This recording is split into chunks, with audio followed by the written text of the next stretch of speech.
a Marcel por ahí. Marcel Felipe, presidente del Museo Americano de la Diáspora Cubana. Marcel, bienvenido, buenas tardes en La Resistencia. Muchas gracias, Miguel. Muchas gracias y un saludo a todos en Miami esta tarde. Oye, Marcel, tengo la mesa llena aquí de preguntas para ti. No sé si nos alcance el tiempo. Pero antes de... Adelante, dispara. Ok, voy a empezar al revés. Voy a empezar con un caso en el que tú estuviste involucrado desde el minuto uno, cuando se dio a conocer el trabajo de Luis Domínguez, Mario Pentón. Tú organizaste una conferencia de prensa en el museo. Estuvo nuestro buen amigo, a quien le mandamos un saludo, a Nelson Rodríguez Varela. El caso del coronel Luis Raúl González Pardo Rodríguez. Yo recuerdo que cuando a este tipo lo detuvieron, tú te metiste a buscar a ver dónde estaban y en los centros espirituales, estaba acusado de fraude migratorio, etcétera, etcétera, y tú fuiste de las primeras personas que escuché decir que este tipo puede ser una pieza valiosa en un caso contra Raúl Castro. Pues ya tenemos el caso. Gracias, entre otras personas, a ti que empujaste mucho para eso. La semana pasada el gobierno federal, a través de la Fiscalía del Sur de la Florida, dio a conocer la imputación formal, el encauzamiento de Raúl Castro y de propio González Pardo Rodríguez. Entonces, resulta que una semana después nos enteramos que este tipo, que estaba acusado de fraude migratorio, ha recibido una sentencia de 7 meses de cárcel. Explícame esto, Marcel. Sí. Bueno, mira, primero que todo, es una persona que pudiera enfrentar unos cargos mucho mayores, pudiera enfrentar los cargos de asesinato, conspiración para asesinar. Cuando tú participas en una conspiración para asesinar, no importa si no apretaste el gatillo. El caso clásico que se ve en las películas, el muchacho que está sentado en el carro y el amigo le dispara a alguien en la gasolinera. Esa era la ley. O sea que lo que tenía en contra era todo, todo. Pero aparentemente es una persona que tampoco quería seguir vinculado al régimen porque hace un tiempo para acá abandonó ese régimen. Sí. Con lo cual es muy normal y muy razonable que esta persona quiera, para salvarse a sí mismo, negociar. Sobre todo que él no fue de los que disparó. Es decir, la avioneta de él no fue la que disparó, fue una de las otras, fue la otra avioneta la que disparó y otros mil que disparó las avionetas. Entonces, habiendo dicho eso, tiene ese sentido, pero ¿qué es lo que además ya te cierra el círculo? Que después de que hicimos estas declaraciones de que él está acá, del descubrimiento de Luis Domínguez, de que él estaba acá, que este piloto estaba acá, pasaron 6, 7 meses, que no es mucho para una investigación, cuando lo toman preso y le ponen un encauzamiento, pero no por su participación en manos de rescates, sino por violar las normas de inmigración, por no decir que él era parte del ejército castrista, cosa que es un crimen mucho menor que el de asesinato, por supuesto. Ya eso de por sí ayuda más a creer que hay un negocio porque la fiscalía por lo general te tira los cargos más altos para entonces irte lo negociando hacia abajo. Con lo cual me decía que ya es muy probable que existía algún tipo de arreglo. Pero además de eso, luego viene lo que ya te da un cierto grado de seguridad. Todos los presos están registrados en el sistema de prisiones de la Florida, de los Estados Unidos, y cualquiera puede meterse en una computadora y buscar por nombre y apellido. No aparecía por ninguna parte esta persona, con lo cual te da la impresión de que está siendo protegido. Está lo que se llama acá el Witness Protection Program o algo por el estilo. Un testigo que están cubriendo para que no les hagan nada, para que nadie lo asesine, para que nadie le llegue. Y eso por lo general lo hacen cuando hay alguien que está cooperando. Una de las cosas que recibes a cambio o que pudiera recibir a cambio de tu cooperación.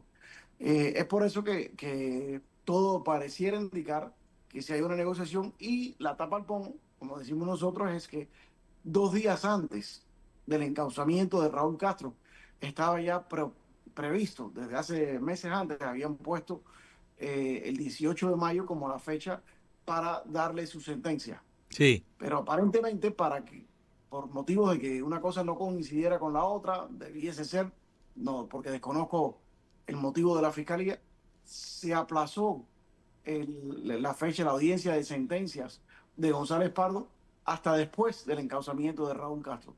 Y ahora es que lo sabemos y es una sentencia extremadamente ligera, aún para el crimen de decirle mentira a las autoridades migratorias. Aún para eso es extremadamente baja esa sentencia. Y si cuentas, no he tenido chance de leer la sentencia, pero si cuentas el tiempo cumplido, es decir, si él lleva desde que lo encausaron a mitad del año pasado hasta ahora, ya son los 10 meses más o menos. O sea, que básicamente está casi que planificado para que la persona no cumpla tiempo de cárcel, sino que el tiempo de cárcel que cumpla fue el necesario hasta encausar a Raúl Castro. Así que parece todo indicar que está cooperando y aunque no era necesario esa cooperación, porque Raúl Castro ha admitido orgullosamente del crimen, para cualquier fiscal siempre es ideal precisamente porque tienes un testigo vivo que lo puede reconfirmar y segundo, porque puede hablar sobre muchas otras personas que también estaban implicados. Pero, perfecto, Marcela, explícame esto. Es decir, has dicho tú, has dado un dato importante. Estaba fijada la sentencia por el fraude migratorio para el 18 de mayo, no ocurrió. Vino lo de la imputación por el crimen de las avionetas el 20. En esa acusación hay 6 personas. Raúl Castro y 5 pilotos. Uno de esos pilotos es el propio González Pardo. Entonces, Correcto. el que sabe de ley ya quieres tú. Es decir, hoy le dicta una sentencia de 7 meses, más el tiempo que había cumplido, que quizás le queden 10 días para salir para la calle, supuestamente, no creo que lo dejen salir para la calle tan fácil. Dicho eso, primero, ¿en qué para su estatus migratorio? Y segunda pregunta, ¿habrá sido esta sentencia aplicada de esta manera, dado que este tipo ahora forma parte de la acusación formal por el crimen de las avionetas en manos a rescate y también puede ser usado o no, o una situación jurídica no impacta en la otra? ¿Cómo trabaja eso ahí?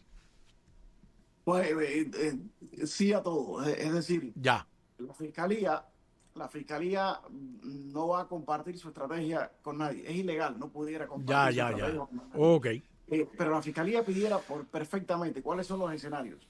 Pudiera decir perfectamente, te llevamos suave en el tema migratorio a cambio de tu cooperación con, con el otro caso, pero no vamos a necesariamente quitarte del otro caso. Eso sería una de las opciones, o sea que de todas maneras puede perseguir el ya, próximo caso. Lo dudo, si pudiera ser una cosa que va por partes, que ya tengan preparado un acuerdo sobre el nuevo caso, para la participación en Hermanos al Rescate, que ya. eso ya lo tengan prenegociado y que muy próximamente eso también quede plasmado o que quede plasmado un poquito más adelante y que siga hacia adelante. También puede ser que simple y sencillamente eh, la persona no quiso cooperar en ese caso, En cooperó el en de lo hermanos a demás, rescate, pero no quiso cooperar en el de Hermanos al Rescate ya. y le van a tirar con todas. Oh, Eh, ya, eso también es una posibilidad, así que todavía está por verse. Todo me da a indicar que él está hablando y está hablando sobre el tema de Hermanos al Rescate. Si no, muy difícil que den esa protección que le estuvieron dando. Creo que no le hubieran sido tan suaves en el caso migratorio. O sea, me suena como que ahí hay otro acuerdo, pero nada está garantizado. Pudieran ir por cualquiera de las opciones. Y también pudieran estar sujetos a que cosas que él ha dicho se verifiquen. Eh, ya. Parte de la historia que ha dado que luego se verifique y entonces en ese momento pues se anuncia algún acuerdo. Claro, esta sentencia, es decir, una persona que comete fraude migratorio de la manera que él lo hizo, porque él negó en la aplicación, etcétera. Ahora, si solo lo condenan por 7 meses, ¿se le invalida cualquier estatus legal migratorio en los Estados Unidos o no? ¿Cómo trabaja eso aquí? Sí, sería deportable, sería Ah, sería inmediatamente deportable. O deportable. sea, Ya. iría de la prisión federal al centro de detención migratorio, ¿no? Y sería deportable. Ahora, dudo si eres el gobierno americano que Ujú. quieres deportar a este testigo hacia Cuba. ¿Y qué haces Y con él? Si pon tú que el tipo dice, bueno, ya te eché 7 meses, te quedan tanto, en 10 días tú cumples tu sentencia. ¿Qué puede pasar en ese momento? bueno, creo que si ya no han llegado a un acuerdo, una gran forma de hacerlo es llegar a un acuerdo, es decir, te vamos a deportar a Cuba y le vamos a mandar una copia de todo lo que nos has dicho, la Ah, grabación de todo lo que nos has dicho, ya, con lo cual sería un gran incentivo para cooperar. Es decir, esta persona tiene todos los incentivos para cooperar y sería una tontería de parte de él y de sus abogados no cooperar con el gobierno de los Estados Unidos en contra de las otras personas. ¿Qué es lo que le dará el gobierno de Estados Unidos a cambio? ¿Quién sabe? Pudiera a cambio darle un estatus de residencia, pudiera Incluso negociar. cometiendo fraude migratorio te pueden dar un estatus. Bueno, eso depende, porque hay muchas de estas, es decir, teóricamente no, pero hay muchas razones y bases bajo seguridad nacional que pueden hacer un override de las reglas normales. Eh, lo meritaría desde el punto de vista de Estados Unidos. Eso depende exclusivamente de la fiscalía y de la administración. Pero está viendo una situación en la cual no le veo muchas fórmulas por medio del cual esta persona tiene alguna otra alternativa que la de cooperar con los Estados Unidos para tratar de quedarse en los Estados Unidos o por lo menos de quedarse detenido dentro de los Estados Unidos suficiente tiempo como para que venga el cambio en Cuba. Te, o sea, ¿te gusta esta estrategia tú como abogado que siempre estás resolviendo líos? No en el caso penal, pero ¿te gusta esta estrategia? Mira, no es que me guste, yo creo que todas las personas involucradas deberían de enfrentar la justicia, él incluso, y si él, como sostiene, y como dijo su colega Orestes Lorenzo, no disparó, bueno, que vaya y que lo explique a un jurado, que diga por qué no disparó, si es que, si fue, si puede montar evidencia de porque tuvo un cambio de conciencia o fue porque simplemente se le escapó, porque hizo todo hasta donde sabemos, tuvo toda la intención de derribar esas avionetas, otra cosa es que no haya podido, ¿no? O sea, por ser malo en tu trabajo, no te mereces Una estrellita, quitarte la claro, culpa. claro. Es un detalle. Ahora, si decidiste que a última hora que te ibas a hacer el malo para no disparar, bueno, que lo comprueben. Habiendo dicho eso, eh, por supuesto que el mal más grande es Raúl Castro y lo más importante es conseguir la convicción de Raúl Castro desde el punto de vista de un fiscal, desde el punto de vista político. Es como cuando desmantelan a cualquier mafia. Vas a trabajar con uno de los mafiosos por lo general para traer a justicia al mafioso principal, al jefe.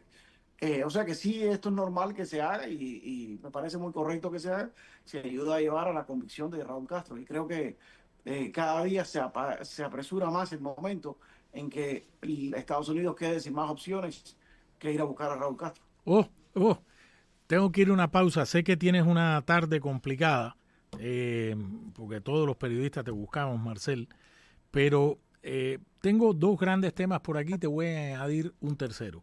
Los dos temas es dos noticias que ha publicado la prensa americana. Axios evidentemente tiene altas fuentes en el gobierno, ha disparado 4 reportajes que le han dado en el clavo. El último, el que publicó hoy Mark Caputo, dice básicamente que Estados Unidos está listo y ensayando planes militares en caso de que en Cuba surja el caos.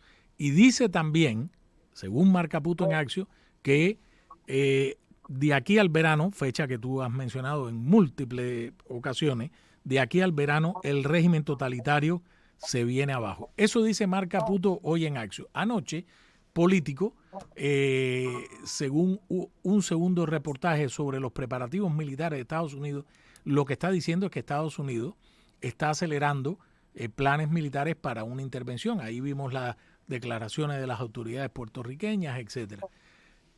Antes de que tú entraras, Marcel, yo planteé la pregunta a los oyentes que me van a contestar después de las 4 posibilidades que hay. Negociación pactada entre Estados Unidos y Cuba, una fractura interna del régimen, como tú desde hace muchos, pero muchos, hace un año casi, muchos meses has planteado, que un teniente en un municipio tome una estación de policía y se declare. 3, un levantamiento popular, que no es descartable dado la situación en Cuba. Y 4, una operación e intervención militar. Le he pedido a la gente que vote. No es una encuesta científica. Al final del programa, ya Armando Bocur, él cree directamente en la intervención militar. Me gustaría que desde tu perspectiva, después que analice esto que ha publicado Axios y esto que ha publicado Político, me des cuál de estas 4 opciones para ti, más que deseable, es plausible, es posible. Vamos a la pausa y regresamos y me aguantas un ratito ahí. Vale, continuamos aquí. ¿Pudiste leer, revisar la nota de Marc Caputo en Axios que dice esos dos puntos? Uno, que de aquí al verano aquello se cae el régimen, y dos, que en tal caso Estados Unidos ya está haciendo planes militares en caso de que haya un caos. Y la de político lo que dice directamente, así, tal cual, es que el Pentágono prepara el terreno para una invasión militar. Número uno, ¿con cuál de las dos te quedas o con ambas, con esas dos noticias?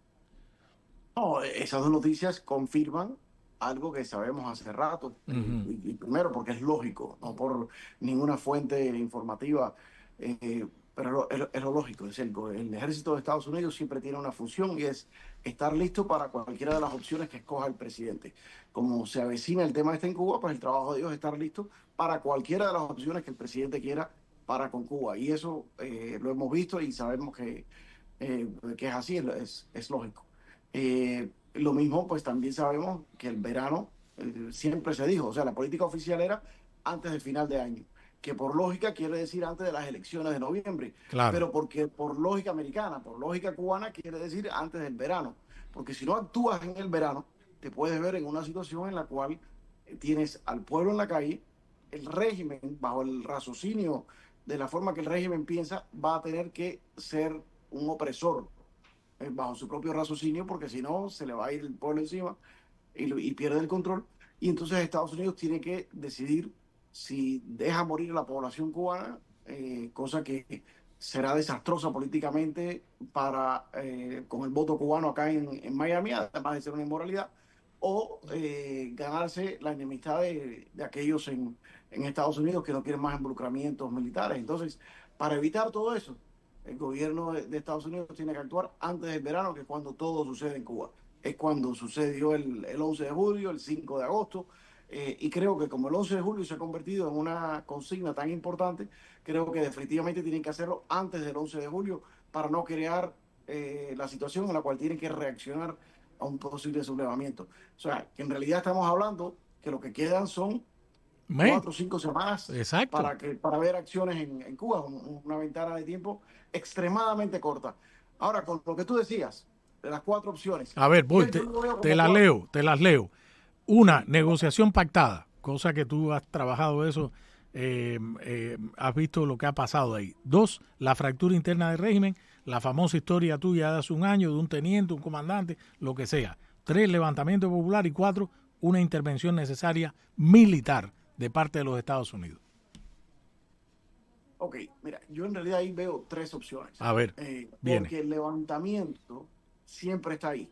En todos los casos, el Ya. levantamiento siempre está ahí y en todos los casos, cualquier levantamiento terminaría en una de esas tres. Porque el levantamiento en Cuba, como no existe un partido organizado, porque es imposible, porque Cuba es Corea del Norte, es la Unión Soviética, no es Venezuela. Entonces, cualquier levantamiento va a terminar en una de esas otras 3 opciones, o va a terminar en una intervención americana, o va a terminar en algún general tomando la oportunidad para romper el régimen, o va a terminar en una negociación.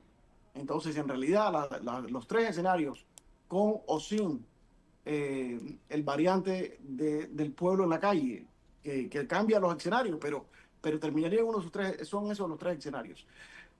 Yo creo que una negociación, siempre dijimos que había que, porque Marco Rubio no es el único que toma las decisiones, pues siempre iba a haber que pasar por el periodo de tratar de negociar con Raúl Castro, pero sabemos que una negociación con Raúl Castro no era factible. Lo que era aceptable para él no era aceptable para nosotros y lo que es aceptable para nosotros no lo es para él.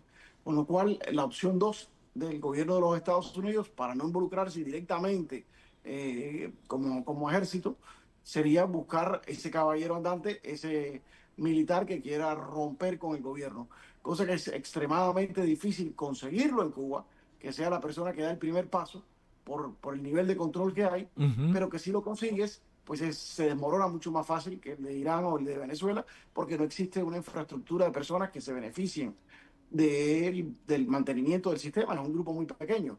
Entonces, si logra romperlo, todo se desmorona, pero es difícil romperlo. Entonces, si la tercera opción, entonces, antes de una intervención militar, creo que que pudieras terminar en eso, pero para evitar eso Estados Unidos haría, creo yo, la decapitación del régimen, que quiere decir o traerse a Raúl Castro para que se presente aquí y enfrentar cargos, o eliminar a Raúl Castro como se hizo en el caso de Irán, de forma que una vez que decapitas al régimen, como Raúl Castro es el problema, es el impasse de la negociación, porque Ajá. todo el resto de los generales no pintan ni cortan ni tienen capacidad de frenar el cambio que todos los demás quieren. Porque todos, hasta los generales, lo quieren. La mayoría de sus hijos viven fuera de Cuba. Nadie quiere ser el jefe de un basurero. Entonces, creo que Estados Unidos haría eso para tratar entonces de negociar con los que quedan o buscar que uno de los que quedan rompa. Creo que esa es la estrategia de Estados Unidos para evitar la intervención completa militar. Pero la intervención completa militar no la puede descartar, primero que todo, porque si el pueblo se subleva, a lo mejor estás obligado a hacerlo.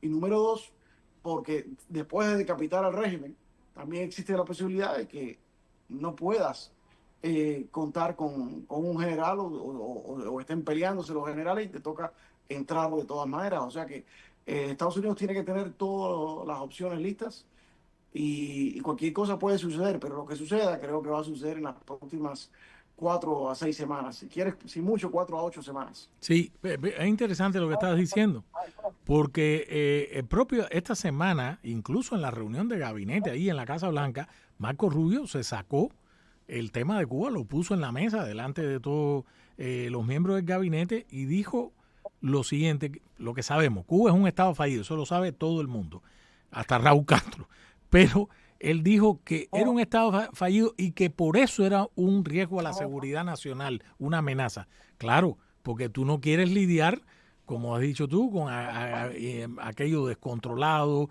violencia doméstica, violencia pública en las calles, etcétera. Entonces, por lo que te escucho decir, Marcel, Y el narcotráfico, porque tiene un aspecto, no, es sin la duda. reacción de la comunidad en Miami, de los que Sí, son votantes americanos, pero punto de aparte que si eso es un caos prolongado, entonces tienes y entras ahí en grupos de terroristas, el narcotráfico, todos los actores que actúan paralelo a la ley. claro.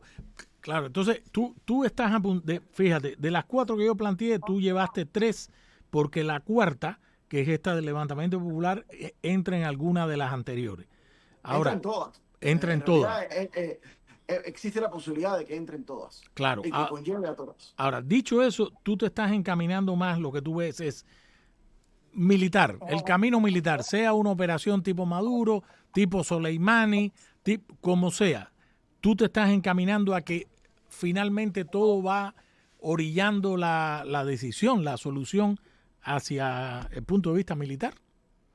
Yo creo que Raúl Castro lo ha llevado a ese punto y Ya, lo único que pudiera frenarlo en este momento es que Raúl Castro decida un día tomarse una pastilla que lo pone a dormir permanentemente. O sea, la, la, la clave para evitar el confrontamiento militar, ya sea quirúrgico o completo, es la desaparición de Raúl Castro. la desaparición de Raúl Castro, lo que más rápido camina. Bueno, pero los castristas ahí siguen que el 3 de junio cumple 95 y vamos a celebrarle el cumpleaños. Todo eso es para la galería. Y hay que añadir algo más, Marcel. Esta semana se conoció que Estados Unidos le había dicho a Rusia que el buquecillo ese con petróleo que iba encaminado, oye, no, para aquí no va, el Universal creo que se llama el Adiós. Entonces, tampoco tienen petróleo. No, no tienen petróleo y eso es una cosa clave, porque ellos habían dejado entrar petróleo muy quirúrgicamente, es decir, como para mantener al muerto vivo, al paciente vivo, mientras se organizan lo que van a hacer. Pero ya no lo quieren vivo, ya le están enfrenando el petróleo, aparentemente. Entonces, por este tipo de movimientos, o sea que es más razón por la cual vemos que se avecina. Y oye, frente al cumplimiento de años, el cumpleaños de Raúl Castro, lo mejor que se puede hacer es reunirlo con su amigo Maduro para que celebren juntos. Tú, ahora, entre tus deseos, a ti lo que más te gustaría es traer a Raúl Castro aquí, verlo, que lo veamos la prensa ahí en un juzgado aquí en Miami, en la corte de Miami, en Cielito Lindo o en la corte federal, en donde sea ahí retratado. ¿Eso es lo que te gustaría ver a ti? Bueno, si estamos hablando de lo que me gustaría ver a mí, lo que me gustaría ver a mí es al pueblo, sobrepasar todos los cuerpos de seguridad, tomar a Raúl Castro y que el pueblo y las víctimas de Raúl Castro hagan con Raúl Castro lo que se debe hacer con Raúl Castro.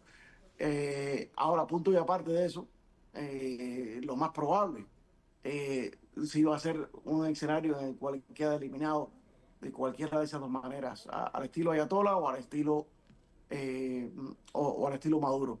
Y en realidad me da igual, cualquiera de las dos. Lo importante es que salga de la vida de los cubanos y que comencemos a reconstruir nuestro país. Ahora, Marcela, hay un escenario en poco tiempo, en pocos días, digámoslo así, comienza la Copa Mundial de Fútbol, el evento que todo el mundo espera cada 4 años, el evento más visto, el evento deportivo más visto a nivel mundial. Y Estados Unidos es sede junto con México y Canadá, pero la papa se corta aquí y el final es aquí en los Estados Unidos. ¿Has planteado tú que esto podríamos verlo entre 4 y 8 semanas? ¿Estaríamos en medio de la Copa?